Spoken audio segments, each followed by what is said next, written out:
Hey, my name is Swati Tappa and I live in Seattle, Washington. I live and work here and I also volunteer at the Nithyanandeshwara Hindu Temple in Seattle.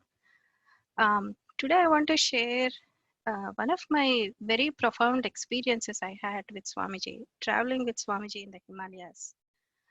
Um, I traveled with Swamiji in 2010 to Himalayas. It was a 2 to 3 week trip where many of us devotees traveled with Swamiji to Himalayas. And every day Swamiji had a satsang where we would explore deeper insights and we were allowed to ask deeper questions. Um, so I had this question since childhood. I've been raised traditionally. I was exposed to Ramayana, Mahabharata. There were stories, but then I had more deeper questions about the dharmic way of living. How do you make decisions from a dharmic perspective? How do you make decisions that is good for you as well as good for people around you? So many questions Swamiji had answered during on my trip um, in Himalayas with Swamiji, and um, I asked him even questions, even deeper questions from Bhagavad Gita, like what is Swadharma and why is it important?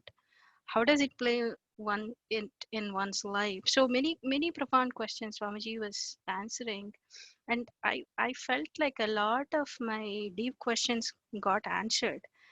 And sometimes I would even ask, like, Swamiji, what has music to do with enlightenment? And Swamiji would say very beautifully, music puts you into a space, into a meditative space. So you go deeper, and then, and that's almost like the fifth layer in us. And then from there, you go touch Ananda, which is like the level even below that.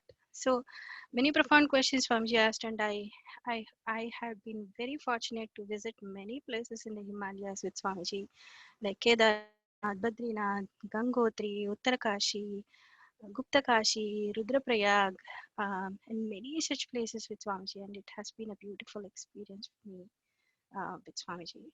So I'm sure I normally I would have never traveled to Himalayas on my own. I got interested. I wanted to explore only because I met Swamiji, and Swamiji gave me this beautiful opportunity to travel with him, for which I'm forever thankful to Swamiji. Nithyananda.